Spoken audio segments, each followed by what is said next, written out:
शक्ति स्वरूपिणे सर्वाधारा सुप्रतिष्ठा सदसद्रूपधारिणे अष्टमूर्ति दैत्री लोकयात्रा विधायिनी एकात्मिकी भूमरूपा निर्द्वैताद्वैतवर्जिता अन्नदा वसुधा वृद्धा ब्रह्माद्वैत स्वरूपिणे ब्रह्मणि स्वरूपिणे सर्वाधारा सुप्रतिष्ठा सदसद्रूपधारिणे अष्टमूर्ति दैत्री लोकयात्रा विधायिनी एकात्मिकी भूमरूपा निर्द्वैताद्वैतवर्जिता अन्नदा वसुधा वृद्धा ब्रह्माद्वैत स्वरूपिणे बृहते ब्राह्मणे ब्राह्मे ब्रह्मानन्दा बलिप्रिया भाषारूपा बृहस्सेना भावा भावविवर्जिता सुखाराध्या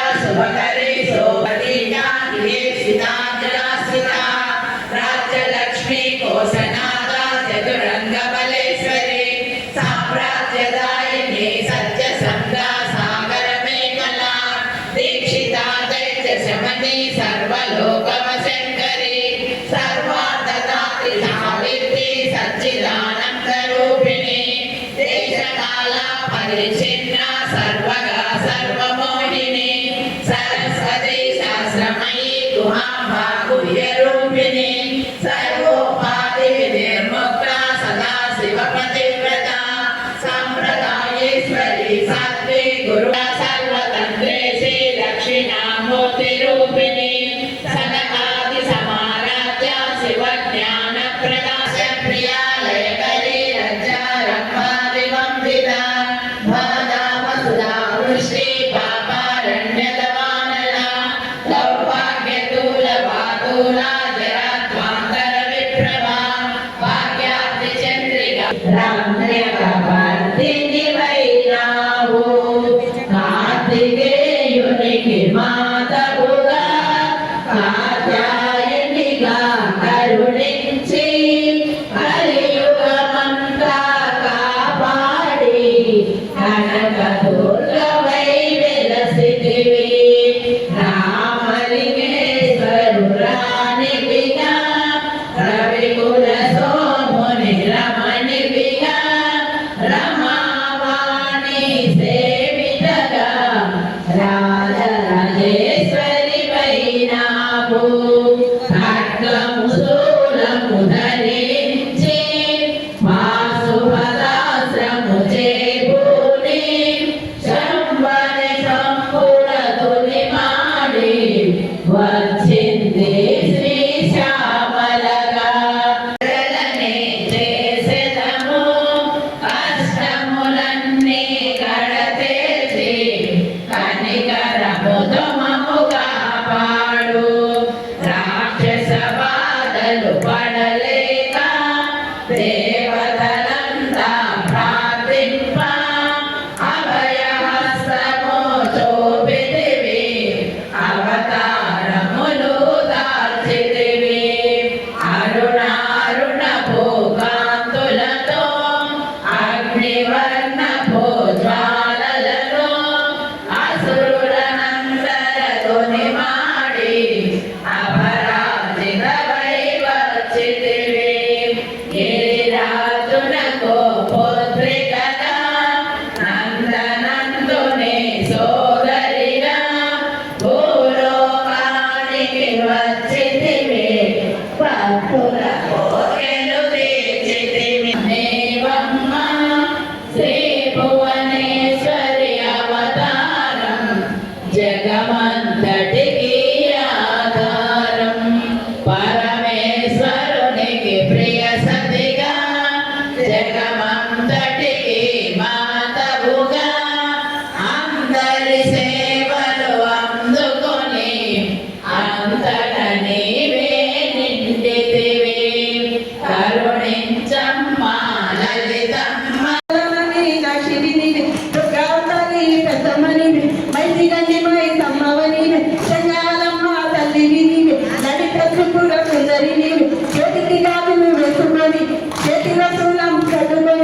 చేతికి గాజులు వేసుకొని చేతిలో పట్టుకొని ప్రసన్నిదే వచ్చి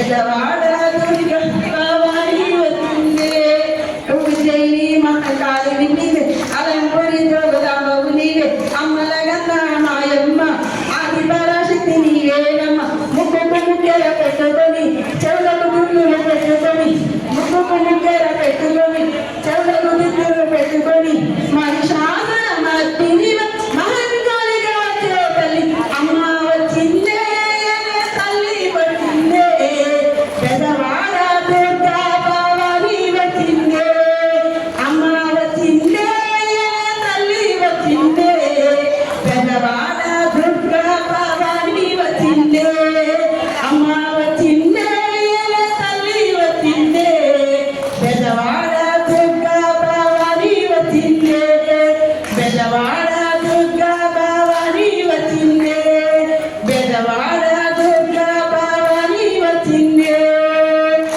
దేవరక్షభాని మాతకు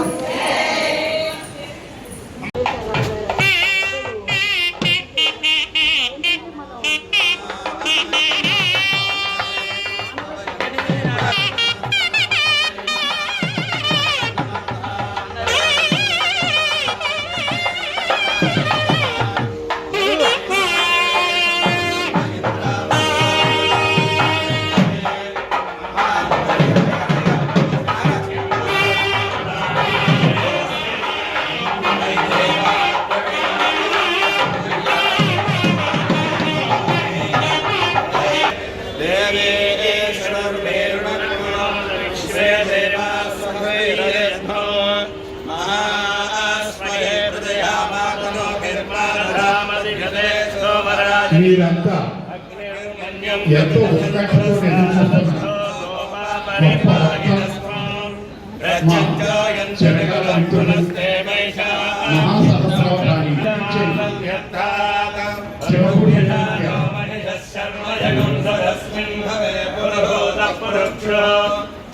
ప్రజాయై హరియశ్వముడయేంద్రమాపరాధాః ఏన సవత్రావదే భవన్మింద్ర నిభ్యామవరాధామహేతా వసవో రుద్ర ఆదిత్యావదే బ్రహ్మోగ్రం శ్రేష్ఠారమతిరాజమగ్రన్ అర్వానిత్యమింద్రమముదో భవామహే భక్తుల కోసమే కాదు ఓం తత్సంయు మనం సమాజంలో ఎలా జీవించాలి మనిషి అసలగ్రస్త అంటూ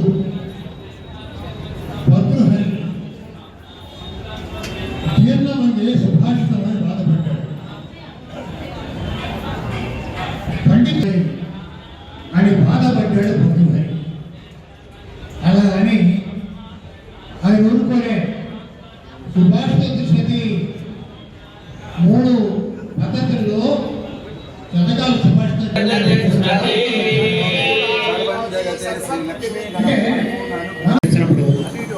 బట్టి వసంతం మాట్లాడిన మంత్రి గారు ఉన్నారు పశ్చిమ గోదావరి జిల్లా. ఆయన అంతర్యం రచించాలి కానీ ఆయన చెప్పారు వాళ్ళ అమ్మగారు ఆవిడ తల్లి వాళ్ళ తాతగారు బస్సాల సూర్యకందరావు గారు. మా అమ్మగారు అంతర్యాసాన్ని బయట చేయించుకొని ఇస్తారండి అని. అలా ఆ శీర్షికని అంత జయప్రదంగా యాజమాన్యం నిర్వహిస్తోంది. రచయితలు కూడా ఆ స్థాయికి తగిన విధంగా ధర్మ ప్రబోధం చేస్తూ ఉన్నారు. అందుకు మీ అందరికీ కూడా పాఠకులుగా మీ అందరికీ ధన్యవాదాలు. ఇవాళ ఈ రచయితను సత్కరించడానికి తలపెట్టినటువంటి లగిశెట్టి బాలేశ్వర్ గారి తప్పదు కూడా ధన్యవాదాలు.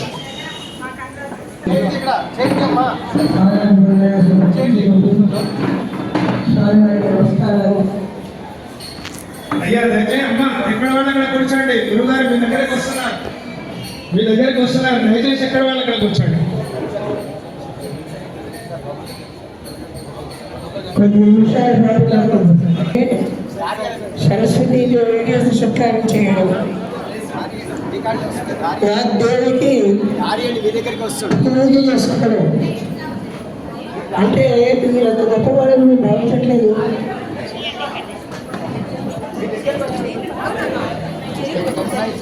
దయచేసి 2 విషయాలు గుర్తుంచుకోవాలి.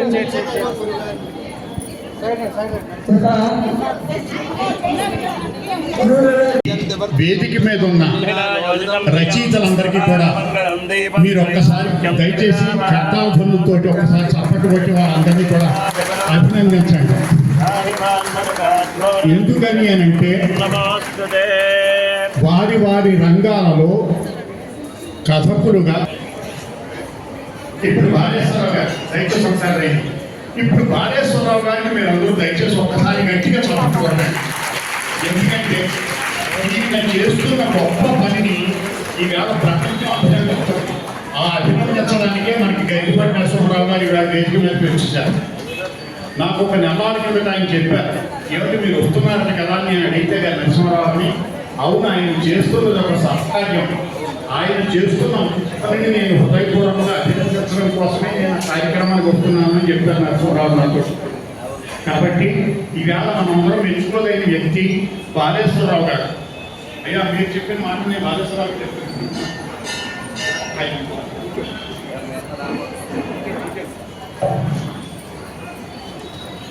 అంతర్యాన్ని ఎత్తుపాటి నరసింహారావు గారు ఎందుకు వచ్చారో మీకు చెప్పాను. ఒక నెలల కిందట మీరు వస్తున్నారా సోదరాన్ని అడిగితే ఆయన ఏమన్నారంటే ఒక మంచి కార్యం జరుగుతోంది, పైగా నా చేతుల మీద జరిపించమని అడిగారు. అసలు ఇలాంటి బుద్ధి ఎవరికి ఉంటుందయ్యా, ఆయనకి మంచి బుద్ధి పుట్టిందా బాలేశ్వర గారికి, ఆయన ఆశీర్వదించడానికి వస్తానని చెప్పారు ఆయన నరసింహారావు. ఇదంతా ఎందుకు చెప్తున్నానంటే ఇందాక ఆయన చెప్పారు చాలా చాలా మేధోమథనం జరుగుతుంది, చాలా కష్టపడి రాస్తారు వీళ్ళందరూనే. ఎస్, రకరకాల రంగాలలో లబ్ధప్రతిష్ఠులైన పెద్దలందరూ కూడా ఈనాడు అందించిన ఒక అద్భుతమైన వేదిక. ఆ ఈనాడు బృందానికి అంతటికీ కూడా కృతజ్ఞతాపూర్వకంగా ఆ వేదికని సద్వినియోగం చేసుకుంటూ అద్భుతమైన వ్యాసాలు రాశారు. మన ఆనంద సాయి గారు చెప్పారు, మంచి వ్యాసం రాసినప్పుడల్లా గరికపాటి నరసింహారావు గారు వెంటనే ఆ రచయిత ఫోన్ నెంబర్ కనుక్కొని ఫోన్ చేసి చాలా బాగా రాశారని అభినందించడానికి రచయితలకి చాలా మందికి తెలుసు. అలాంటి సహృదయుడు ఆయన గరికపాటి నరసింహారావు. అయితే అదే సందర్భంలో ఇంకో మాట కూడా చెప్పాలి. మొన్న ఒక 5-6 నెలల కిందట నన్ను పిలిచి చాలా చివాట్లు పెట్టాడు ఆయన, ఒక 20 నిమిషాలు సేపు. ఎందుకు పెట్టారంటే అంతర్యామి రాసే రచయిత ఎలాంటి సబ్జెక్ట్ ఎత్తుకోవచ్చా అని. అది కూడా చెప్పేస్తే పోతుంది కదా మీరు. అంటే ఏమిటనమాట, అంతర్యామిని ఒక అద్భుతమైన రచయిత, ఆధ్యాత్మికవేత్త. మీ అందరూ ఎవరి కోసమైతే ఈ వేళతో ఉత్కంఠగా ఎదురు చూస్తున్నారో ఆ నరసింహారావు గారు కూడా శ్రద్ధగా చదువుతారు అని చెప్పడం కోసం మీకు ఈ మాట చెప్పారు. ఇప్పుడు కేవీ తయారు చేసుకున్నటువంటి ప్రణాళిక ప్రకారము ముందుగా మహిళలంతా చేరి లలిత పారాయణ చేయడం జరిగింది. తర్వాత అంతర్యామి రచయితల ప్రసంగాలు జరిగినాయి. ఆ తర్వాత అంతర్యామి రచయితలు ఎవరైతే ఉన్నారో వాళ్ళని సన్మానించుకునే కార్యక్రమం ఇప్పుడు ప్రారంభిస్తున్నాము. దానికి సంబంధించి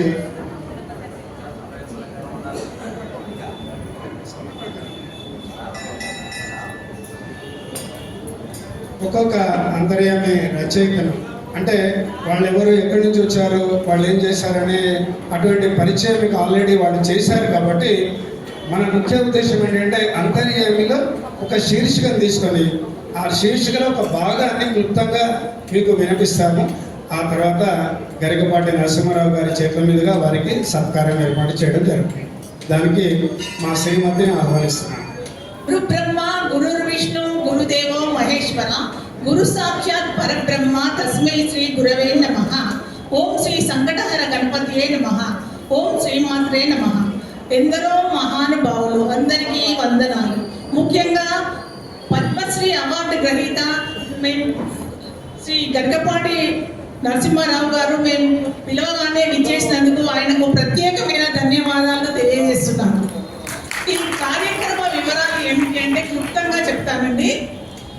నేను మామూలుగా చాలా సంవత్సరాల నుంచి అంతర్యామి అనేది ప్రతిరోజు కంపల్సరీగా చదువుతాను. అసలు పేపర్ తీసుకోవడం చేతిలోకి అంటే అంతర్యామి గురించే తీసుకుంటాను. అలా అంతర్యామి చదువుతూ అందులో నుంచి చిన్న చిన్న పాయింట్స్ తీసి ఒక వ్యాసంలా తయారు చేసి రెడీగా పెట్టుకునేదాన్ని.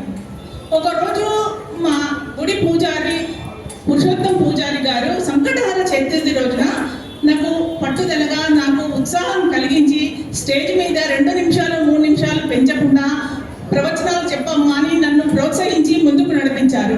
పురుషోత్తం పూజారి గారికి ప్రత్యేకంగా నా గురువు గారు ప్రత్యేకంగా ఆయన కూడా ధన్యవాదాలు తెలియజేస్తున్నాను. ఈ సందర్భంగా నేను ఒకసారి ఏం చేశానంటే అంతర్యామి వాళ్ళ అవి ప్రాక్టీస్ చేసుకొని చెబుతున్నాను కదా, అందుకని వారికి రుణం తీర్చుకోవాలి అని మా వారితో అన్నాను. ఆయన ఏం చేశారంటే వెంటనే ఒప్పుకున్నారు. ఆలోచన మాత్రమే నాదండి, ఆచరణ మొత్తం మా వారిదే. ఇంత ఘనంగా ఏర్పాటు చేశారు, అంతా ఆయనే చేశారు. ఆలోచన మాత్రం నేను చెప్పాను, ఈ విధంగా నా కోరిక ఉందంటే ఆయన వెంటనే ఒప్పుకున్నారు. అయితే మా వారు ఏమన్నారంటే, వీరికి సన్మానం చేయాలంటే ఒక పెద్దవారి ద్వారా చేయించాలి, ఎవరు అంటే గరికపాటి గారు చేయించాలని నిర్ణయించాము. ఆ విధంగా మేము నిర్ణయించి గరికపాటి గారిని ఆహ్వానించి వారి చేతుల మీదుగా సన్మానం చేయిద్దామని. రుణం అనేది తీరదు, కానీ వారు అంతర్యామి రాస్తున్నారు అంటే దేవుడి గురించే రాస్తున్నారు. గరికపాటి గారు చెప్తున్నారంటే అన్ని శాస్త్రాల గురించి, పురాణాల గురించి చెప్తున్నారు. వారికి కొంతైనా సేవ చేస్తే మన పాప కర్మలు, పూర్వజన్మ ప్రారంభ కర్మలు కూడా తగ్గిపోతాయి. కొంతలో కొంత రుణం తీరి మనకు పుణ్యం చేకూరుతుంది. మంచి పని చేద్దామని మేము ఆ విధంగా నిర్ణయించుకున్నాము. ఇప్పుడు ఒక్కొక్క అంతర్యామి శీర్షిక రాసిన ఆధ్యాత్మికవేత్తల గురించి ఎక్కువ సమయం కాకుండా క్లుప్తంగా 2 విషయాలు, ఆణిముత్యాలు లాంటి 2-3 వాళ్ళ విషయాలను చెబుతూ వారికి సన్మానం చేయడం జరుగుతుంది. మొదటగా అప్పర్సు రమాకాంతరావు గారు.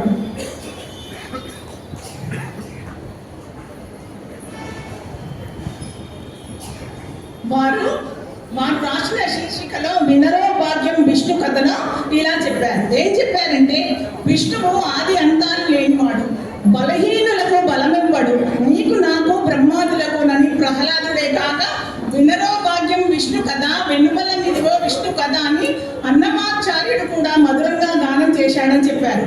వీరి కోపం గురించి చెబుతూ, అనవసరంగా క్రోధాన్ని ప్రదర్శించడం అనేది మనం విషం తాగుతూ ఎదుటి వాళ్ళని చావాలని కోరుకోవడం లాంటిది అన్నారు. అలాగే ఎవరిపైనా అన్న విసిరేందుకు ఎర్రగా కాలిన నిప్పు కణికలను మన చేతిలో ధరిస్తే ముందు మన చెయ్యి కాలుతుంది కదా, అలా నిప్పు కణికలను మన చేతిలోకి తీసుకోవడం లాంటిదే కోపమని ఈ శీర్షికలో అద్భుతంగా వివరించారు రమాకాంతరావు గారు. ఆయనకు ధన్యవాదాలు.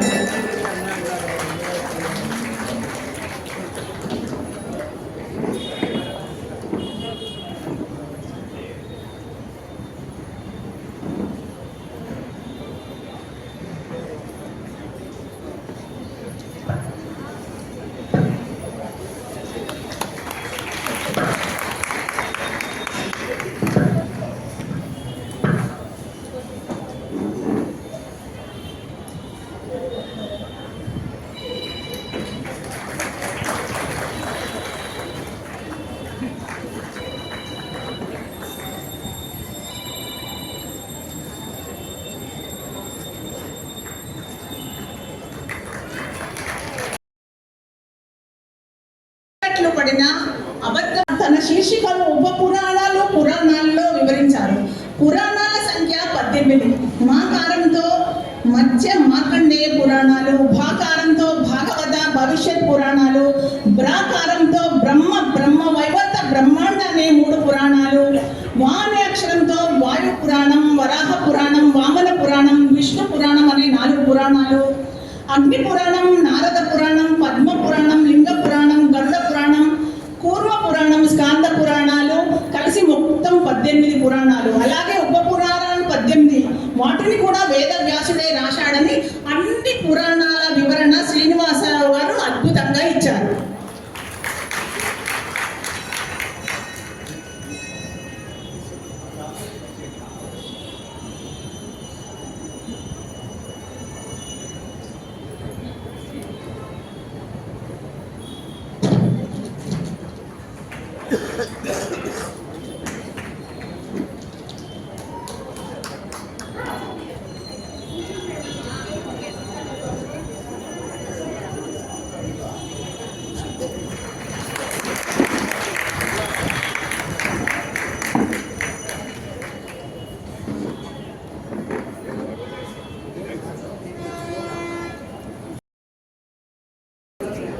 డాక్టర్ కావూరి రాజేష్ పటేల్ గారు.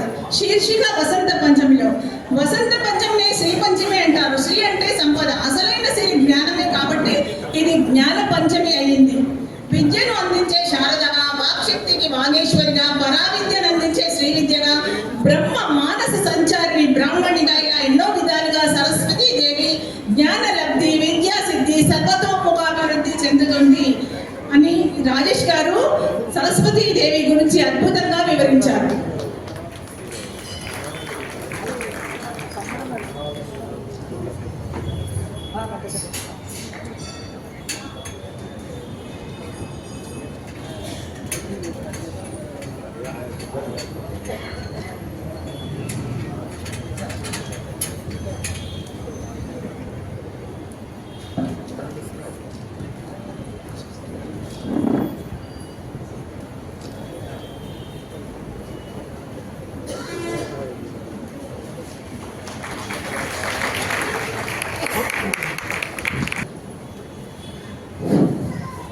ప్రతాప వెంకట సుబ్బారాయుడు గారు శీర్షిక కర్తవ్య నిష్టలో. కర్తవ్యం అనేది ఎంత పట్టుదలగా చేస్తే అంత విజయం సాధిస్తారు.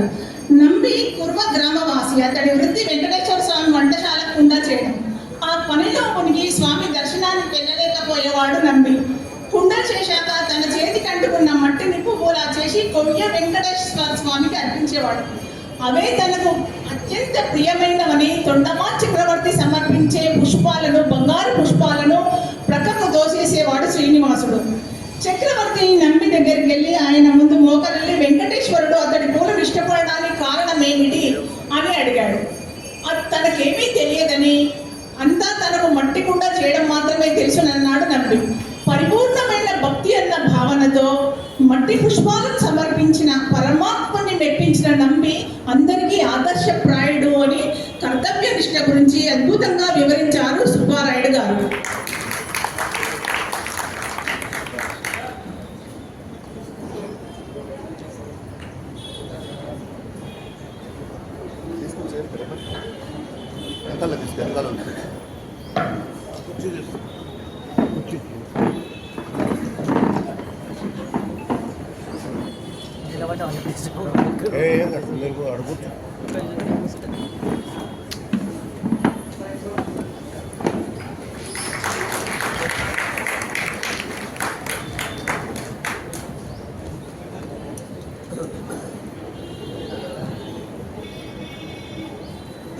ఎం వెంకటేశ్వరరావు గారు శీర్షిక ఉద్వేగ విముక్తిలో. కష్ట సమయంలో దైవాన్ని కన్నీటితో శరణు కోరాలి. కరుణాంతరంగుడైన పరమాత్మను ఖచ్చితంగా కన్నీరు కదిలిస్తాయి.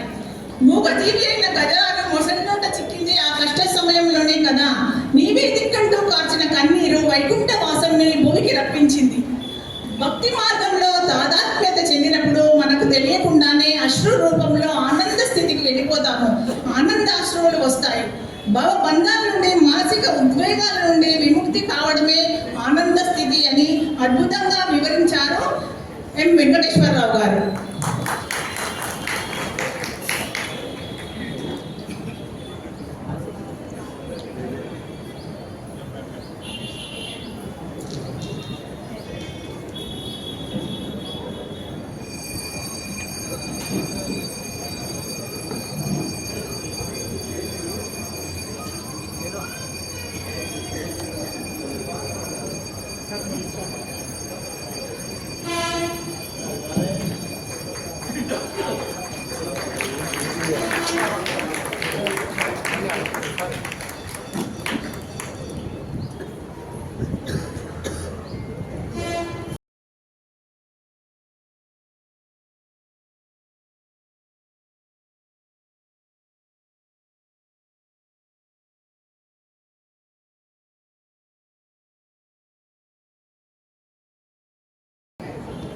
చిమ్మపూడి శ్రీరామమూర్తి గారు సకల పుణ్య రాశి తులసిలో. గోదాదేవి తులసి మాలలను అనుదినం ఆ రంగనికి అలంకరించి ఆ రంగనాథ స్వామిలోనే ఐక్యమైపోయింది. శ్రీకృష్ణ తులాభార ఘట్టంలో తులసి ఎంత మహత్తరంగా నిరూపితమైందో మనకు తెలిసిందే కదా. అనంతమైన ఔషధ గుణాల రాశి తులసి. తులసిని నాటడం, నీళ్లు పోయడం, దర్శించడం, స్పృశించడం, ఆరాధించడం వల్ల చేసిన పాపాలన్నీ హరిస్తాయి.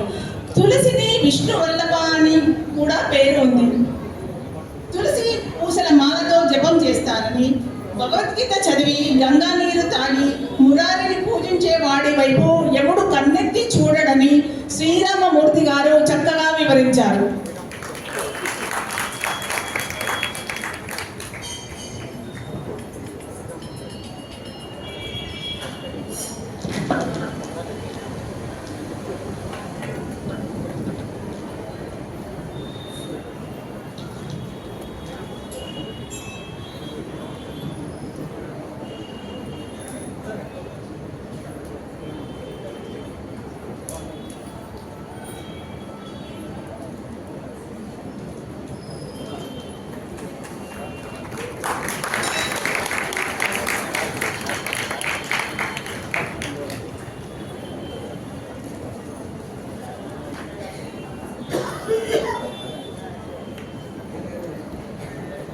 ఇంద్రగంటి నరసింహమూర్తి గారు. వృద్ధాప్యం అనేది మరో బాల్యం. వార్ధక్యంలో భగవంతుడితో అనుబంధం పెంచుకోగలిగితే ఇహపర సుఖాలు కలుగుతాయి.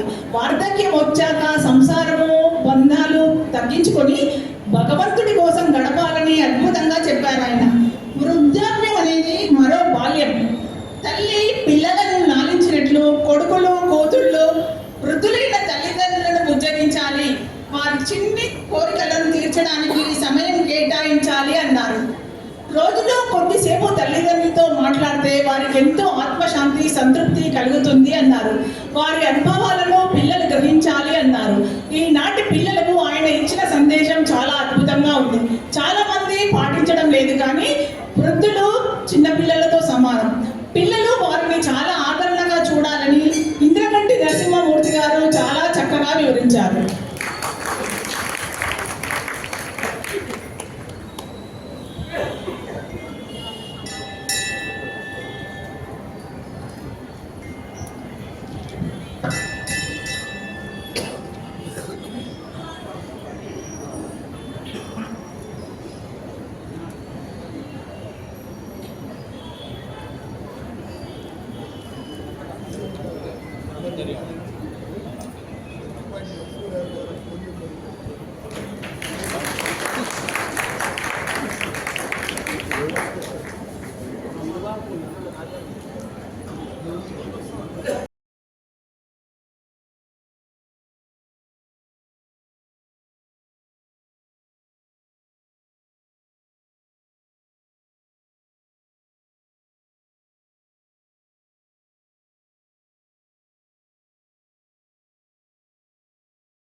విశ్వనాథ రమ గారు. శీర్షిక వినే విధేయతల్లో. రామాయణంలో హనుమంతుడు రుద్రాంశ సంభూతుడు, జ్ఞాన గుణ సాగరుడు, అనంత బలశాలి. అయినా తాను రామ బంటునని ప్రకటించుకున్నాడు. రాముడిని దాసుడిని అని చాటాడు. 1000 మంది రావణులైనా సరే ఒక చేతితో నేను గెలవగలనున్నాడు. అటువంటి ధైర్యం ఆయనకు రామ భక్తి వలన కలిగింది. రామ భక్తి వలన కలిగే మనోబలం, దృఢ విశ్వాసం హనుమలో ఉన్నాయి. మనం కూడా అటువంటి హనుమలాగా దృఢ విశ్వాసాన్ని మనోబలాన్ని దైవ నామస్మరణతో కలగాలని చెప్పారు. ఆ వినయ విధేయతలే తన కీర్తిమంతుణ్ణి చేశాయి. పండితులు కూడా ఎంత పెద్ద పండితులైనా వారికి కూడా వినయమే భూషణం అని స్పష్టంగా వివరించారు విశ్వనాథ రమ గారు.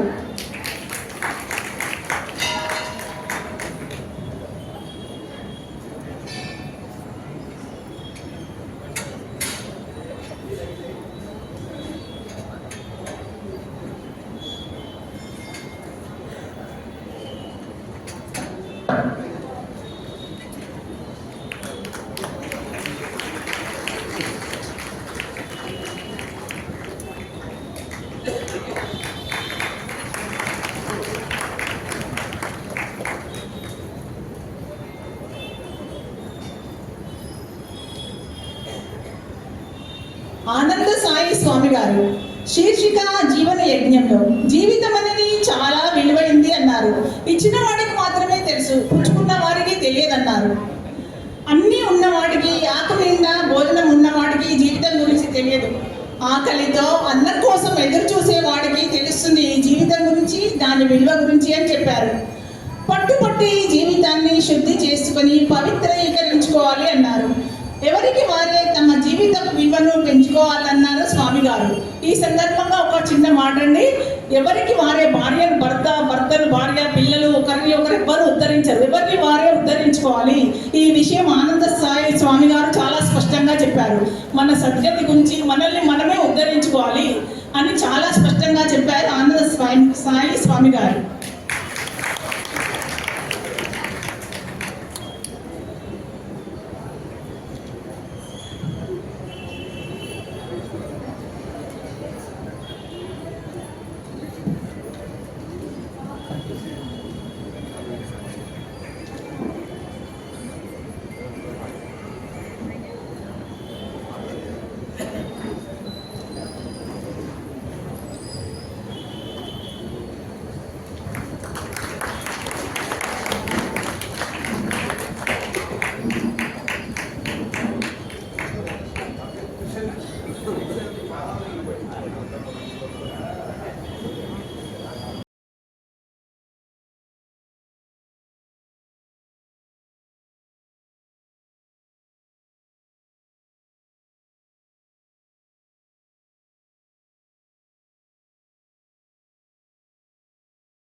రావు గారు.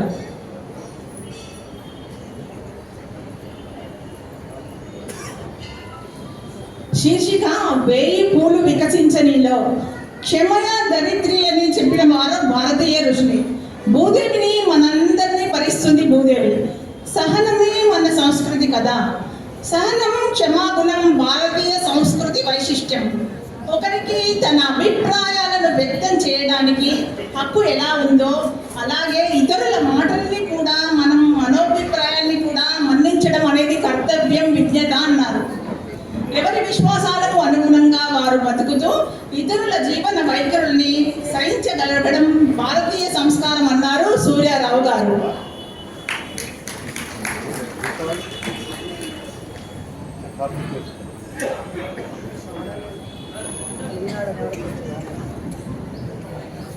దామెర వెంకట సూర్యారావు.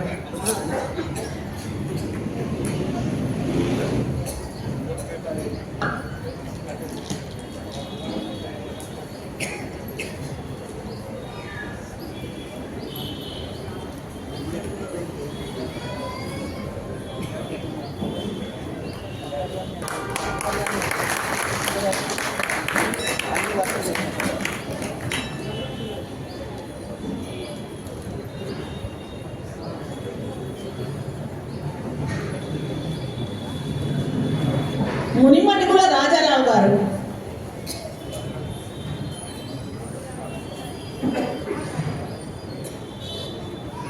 మాడుగుల రామకృష్ణ గారు.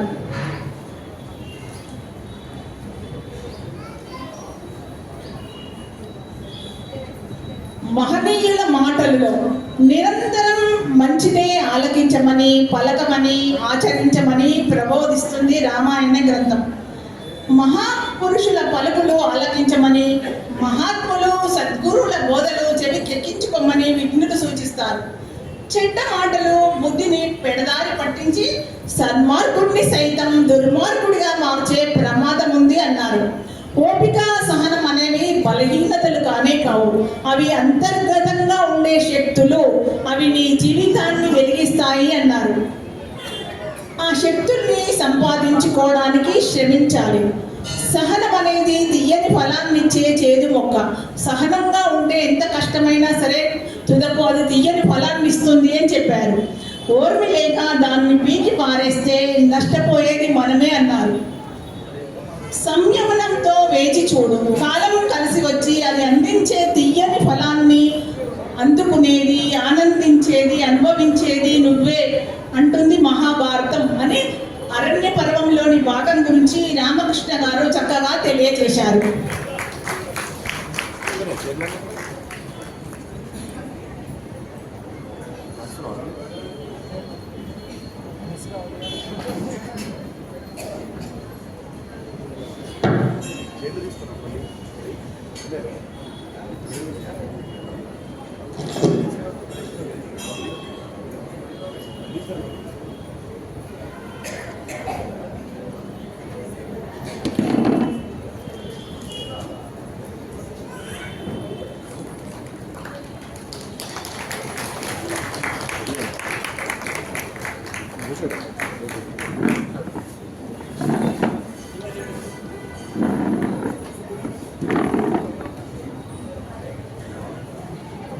రావులపాటి వెంకట రామారావు గారు.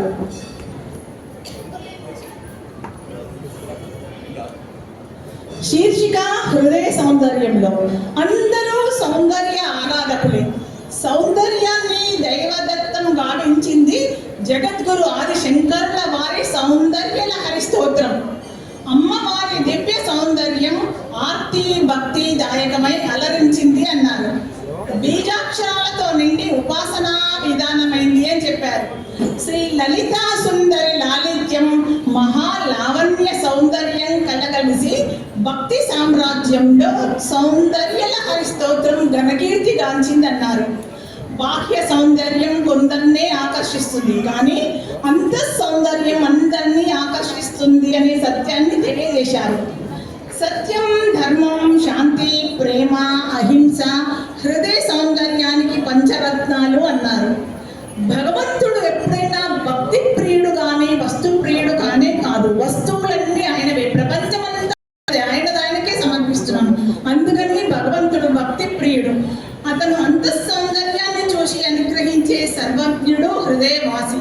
భావనా ప్రియుడు.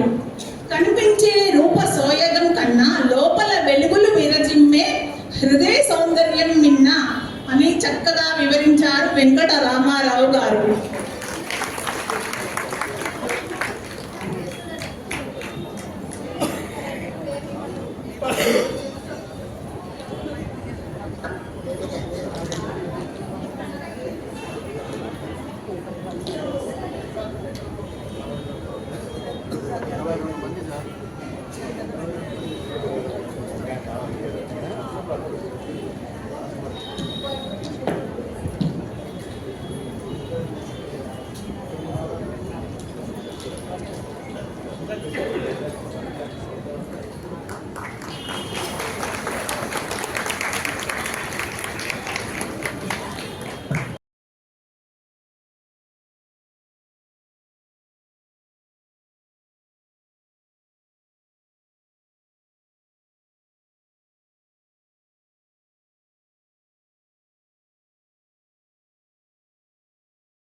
ఎర్రప్రగడ రామకృష్ణ గారు.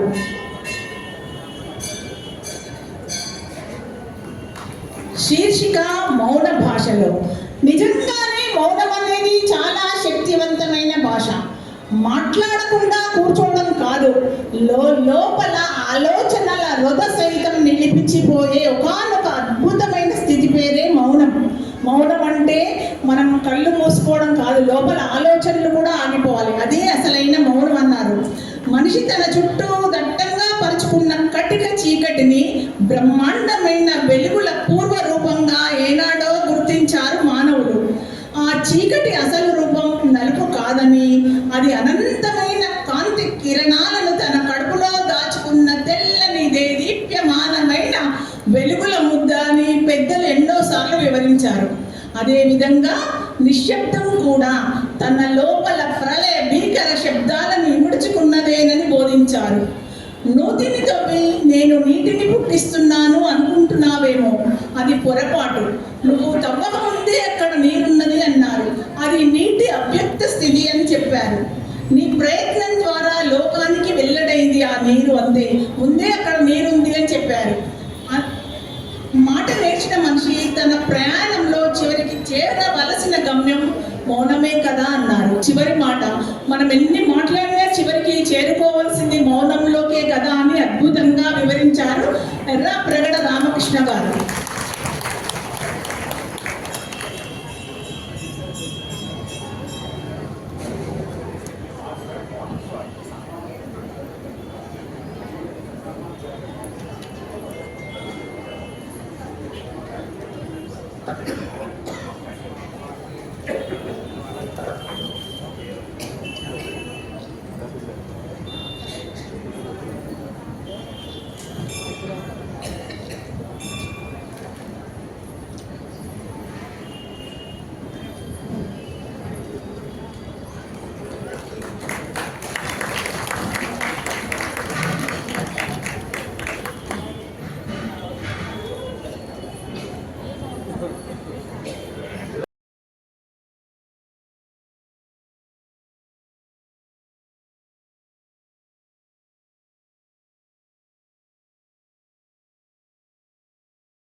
మల్లాది వెంకట గోపాలకృష్ణ గారు. శీర్షిక ఆత్మవిశ్వాసంలో. వేదం చెప్పినట్లు మనల్ని మనం ముందు బాగు చేసుకోవాలి. మనమంటూ సభ్యంగా సలక్షణంగా నిలబడగలిగితేనే కదా ఇతరులకు కూడా సహాయం చేయడానికి వీలవుతుంది అన్నారు. చాలామంది చేసే అతిపెద్ద పొరపాటు ఏమిటి అంటే తమను తాము మరచిపోయి పొగడ్తలకు పడిపోయి తక్కువను ఎక్కువగా భావించుకొని ఊహించుకొని నేల విడిచి సాగు చేస్తుంటారు. ఎదురు గాలి మొదలైతే అసలు కష్టమేమిటో తెలిసి వస్తుంది అన్నారు. అప్పుడు గాలిలో కాదు కదా, నేల మీద అయినా నిలబడడం కష్టమవుతుంది. తరువాతి ఘట్టం మట్టి కరవడమే అవుతుంది అన్నారు. ఈ సున్నితమైన తేడాను గుర్తి గుర్తించడం ఏ మనిషికైనా సరే చాలా అవసరం. ఎదిగే కొద్దీ ఒదిగి ఉండడం విజ్ఞుల లక్షణం అన్నారు, మొదటి లక్షణం. రెండవది, ఎంత జ్ఞానాన్ని పోగు చేసుకుంటే కూడా గర్వపడకుండా అంత ఒద్దికగా ఉండాలి, అది జ్ఞానుల లక్షణం అని చెప్పారు.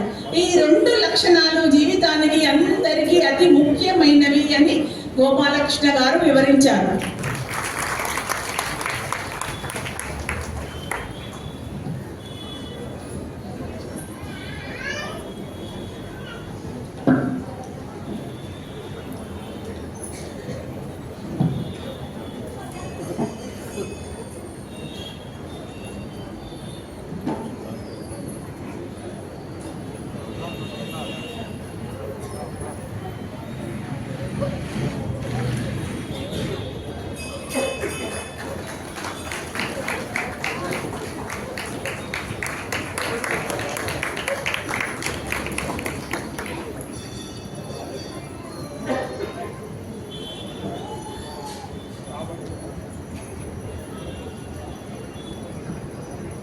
కస్తూరి హనుమన్ నాగేంద్ర ప్రసాద్ గారు.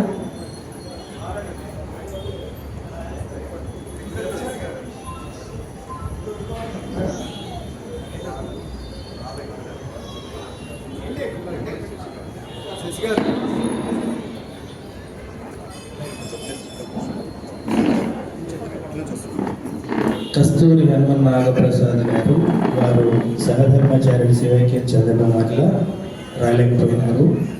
వారి బదులుగా ఈ పురస్కారాన్ని స్వీకరించడానికి పింగళి శశి గారు వెయిట్ చేశారు. వారు కూడా అంతర్యామి రచయిత కావడం మనందరి సౌభాగ్యం.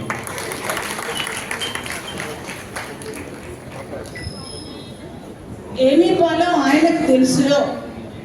సరైన అర్హత లేకుండా ఎవరైనా ఉద్యోగం ఇవ్వరు. వయస్సు, సద్గుణాలు పోషించే సమర్థత చూడకుండా కన్యాదానం కూడా చేయరన్నారు. నమ్మకం పొందని వ్యక్తికి రుణం ఇవ్వకూడదు. పాత్రత లేకుండా మంత్రోపదేశం కూడా చేయరు కదా అన్నారు. ఇతరుల తప్పులను ఎంచడం ముందు మానాలి. నీ తప్పులు తెలుసుకొని ఇతరుల గొప్పను నిజాయితీగా ఒప్పుకోవాలన్నారు. నిస్వార్థంగా అందరినీ సేవ చేయడం నేర్చుకోవాలి అన్నారు. అప్పుడే మనకు అన్ని పొందే అర్హత కలుగుతుంది. ఇతరులకు ఏమి ఇవ్వగలమో అవి ముందుగా ఇవ్వడం నేర్చుకుంటే మనకు పొందే అర్హత కలుగుతుంది అన్నారు. భగవంతుడి అనుగ్రహం లభించాలన్నా కూడా అర్హత కావాలన్నారు.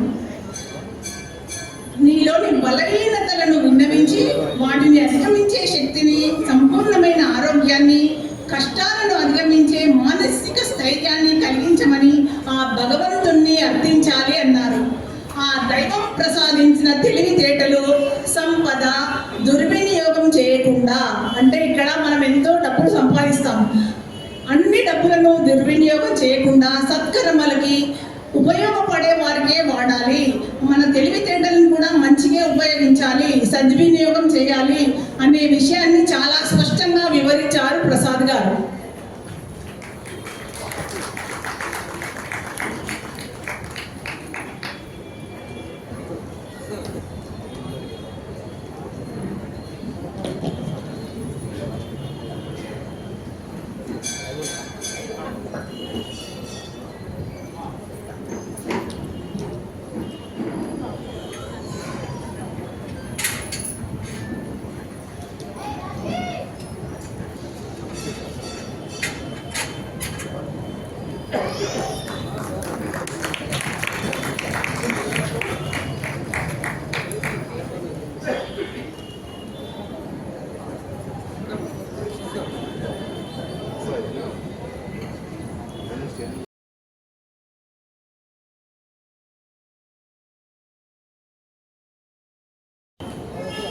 శ్రీమద్ కందాల బాల సరస్వతి గారు.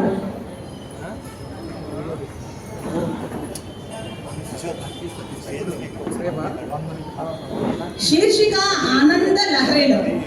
నిజమైన శాశ్వతానందం మనం పొందడానికి మనకున్న గొప్ప మార్గం భగవంతుడి ఆరాధన. భగవంతుడి ఆరాధనను మించిన శాశ్వతమైన ఆనందం వేరే ఏదీ లేదన్నారు. ఆ శాశ్వత ఆనంద తరంగాలకు అంతం ఉండదు అని చెప్పారు. కాబట్టి మనకు శాశ్వత ఆనందం చిక్కినట్లే. ఎందుకంటే ఆధ్యాత్మికం వైపు మరలాము. తెలుసుకున్నాం కాబట్టి మనకు శాశ్వత ఆనందం చిక్కినట్లే అని చెప్పారు. ఆదిశంకరులు జగజ్జనని వైభవాన్ని దర్శించిన వేళ వారి మనసు ఆనంద సాగరమైంది. అంతులేని ప్రశాంతతను పొందాడు, గొప్ప అనుభూతిని పొందాడు శంకరుడు. ఆ ఆనందానుభూతుల సారమే సౌందర్య లహరి. భౌతికానందం కోసం అర్రులు చాచకుండా నిశ్చలానంద స్థితి కోసం సాధన చేయాలి అన్నారు సరస్వతి గారు. ఇది కష్టసాధ్యమైనా సరే మనం దానికోసం మనసును సిద్ధం చేసుకోవాలి. అమ్మదయ ఒక్కటే నిర్భయ స్థితిని, అచంచలమైన ఆనందాన్ని ఇస్తుందన్నారు. అమ్మదయ ఒక్కటే నిర్భయ స్థితిని, అచంచలమైన ఆనందాన్ని ఇస్తుంది అన్నారు. అప్పుడు మనసు నిర్గుణ స్థితికి, అంటే ఆత్మ మాత్రమే గోచరించే స్థితికి చేరుకుంటుంది అని చక్కగా వివరించారు బాల సరస్వతి గారు.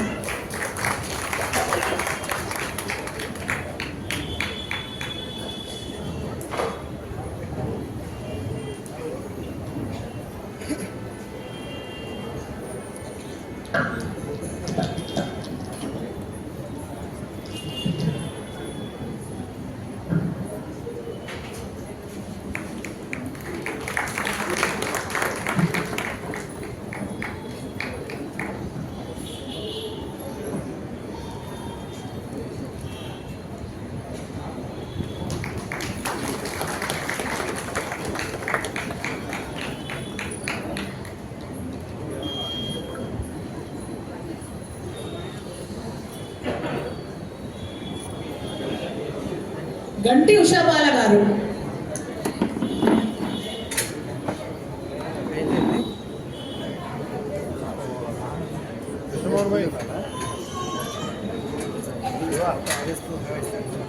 శీర్షిక భక్తి కథాసుధలో భగవంతుని చేరుకునే దారిలో కథాశ్రవణం ఒకటి. ముఖ్యంగా ఆధ్యాత్మిక మార్గంలో పయనిస్తూ భగవద్ అన్వేషణ చేసే వారికి ఇది దగ్గరి దారిగా చెబుతారు. పురాణాల ద్వారా, కావ్యాల ద్వారా నీతిని ఉపదేశించడం అనాదిగా వస్తున్న ఆచారం అన్నారు.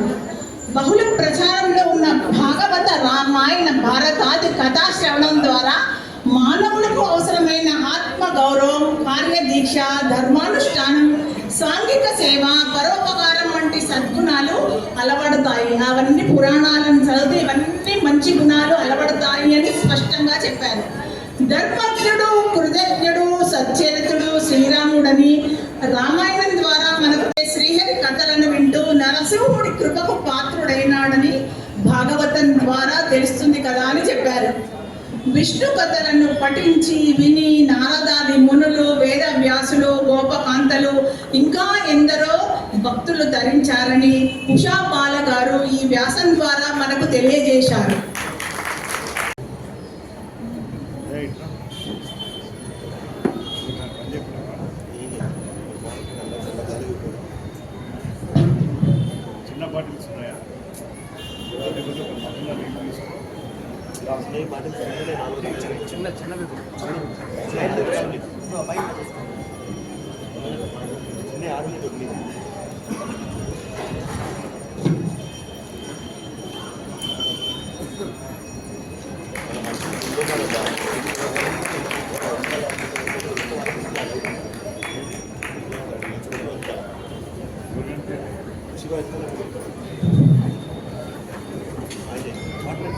ఒక చిన్న విషయం అండి, నేను అంతర్యాన్ని చదవడం, దాని గురించి కొంత రుణం తీర్చుకోవాలని మా వారిని అడగడం, ఒప్పుకోవడం, ఆధ్యాత్మికవేత్తలందరూ విచ్చేయడం, దానికి గరికపాటి గారు సహకరించడం, వీరందరికీ మనస్ఫూర్తిగా నేను కృతజ్ఞతలు తెలియజేస్తున్నాను, ధన్యవాదాలు తెలియజేస్తున్నాను. జై శ్రీరామ్.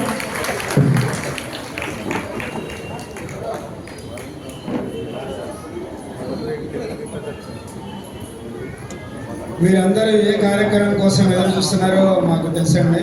ఎప్పుడు గరికపాటి వారు మాట్లాడతారా, మనం ఎప్పుడు విందామని ఎదురు చూస్తున్నాం, అంతే కదా. అయితే ఇక్కడికి వచ్చిన రచయితలందరితో ఒక గ్రూప్ ఫోటో తీసుకుంటే బాగుంటుందని వారందరూ కూడా అడుగుతున్నారు. కాబట్టి ఒక గ్రూప్ ఫోటో తీసుకుంటాం. ముఖ్యంగా ప్రెస్ వాళ్ళు కూడా వచ్చారు, వాళ్ళు కూడా అడుగుతున్నారు. ఒక్కసారి గ్రూప్ ఫోటో తీసుకుంటాం.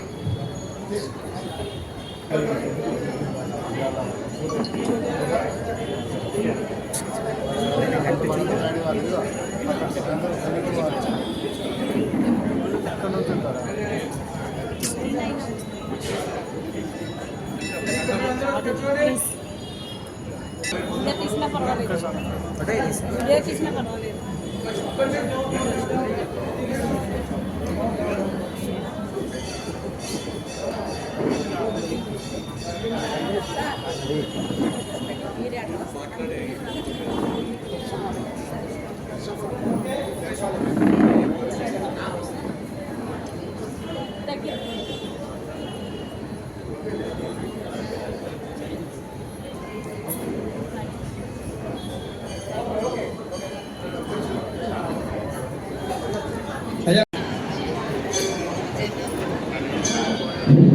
అందరూ దయచేసి కూర్చోండి.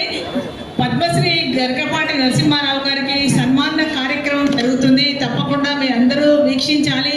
దయచేసి కూర్చోండి.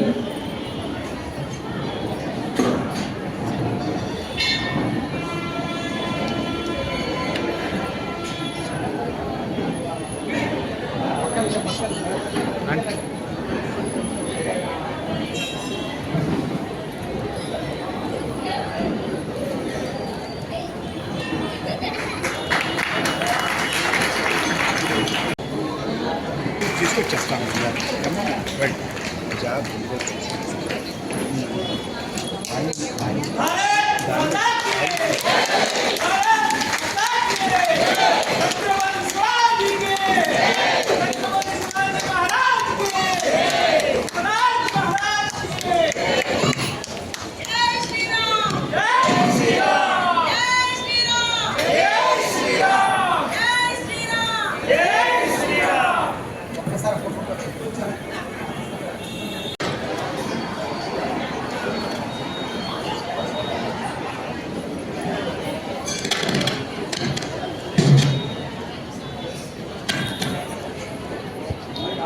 చైతన్య అసోసియేషన్ భవానీ యూత్ అసోసియేషన్కి రావాలి. భవానీ యూత్ అసోసియేషన్ వాళ్ళు ఒకరు రావాలి త్వరగా.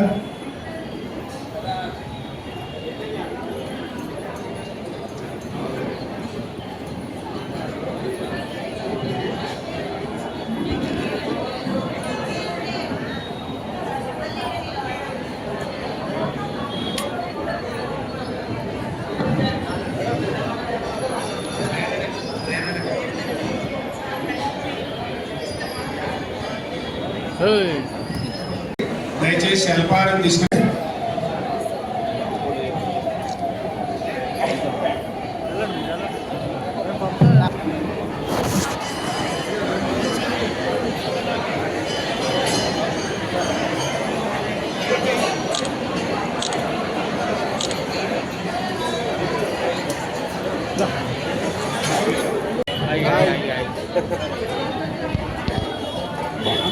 మేమే కనిపిస్తున్నా.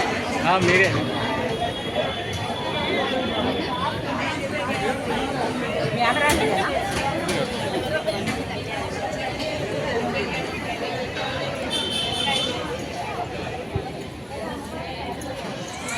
పెట్టారా